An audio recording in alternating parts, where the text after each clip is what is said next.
Şarjör bitti, değiştir.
Ne? Ne böyle? Ha? Pervaz. Pervaz hangisi? Hangisi? Ölçün nerede alalım? Ha? Ölçülerini yok mu? Şuraya mı koydun? Ha burada. Pervazları ben ölçü almışım Türkiye. Ya ver ya sen olmamış da bakma. Ver. Nasıl Sen oldu? ufak pervaz ver bir tanesi Dur başım ver. Nerede? Ben oğlum çevirdim nereye gidiyor? Ha oradadır orada bak. Burada mı? Ben pervazları bıçağı verdin mi Nazmi? Ne? O bıçağı at bana. Bıçak senin yanında. Dedim ver geçiyor seni. Abi ya şu bizi bir Ha? Ne? o güzel aşağı. Ha onu çıkart şey boş ver.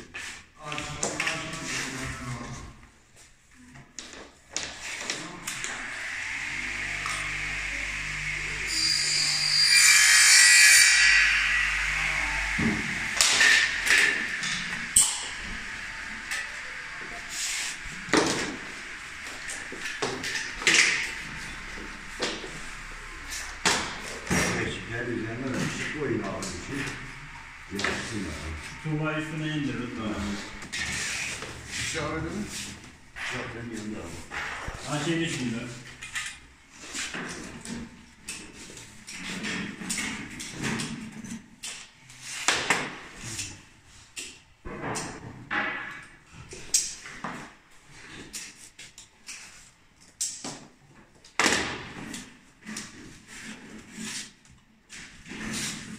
Delikat düşersin.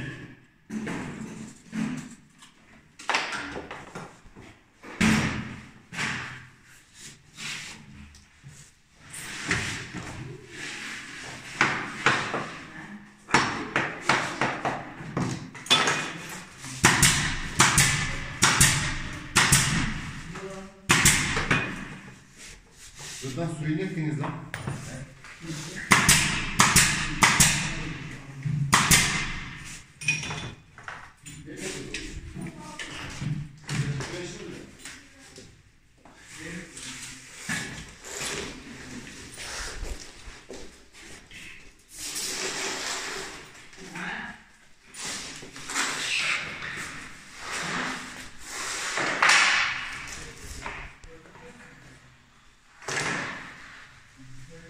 İbrahim Usta yanlış söylemişsin. Ne? Ya şurada bak. Yok ya abi. Bu buranın ikideymiş. Buranın değil mi? Aşorunu ver o zaman. Aşorunu.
yanlış etmem. Yok sen haklısın.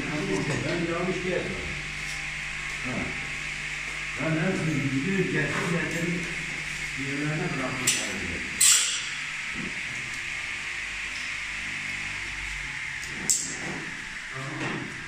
Pervaz yok ya. Ben ondan alt yanıyorum. Pervaz yok ya. Evet olmasa olmaz. Ama pervaz olmadığı için ben şey ettim ya. Lan bilmiyorum. Hızırımızı kabul et. Ha, yok. Bugün çoğaldım bak. Televizyon ona bir yer. Pervaz olmayınca bir bu atılırsa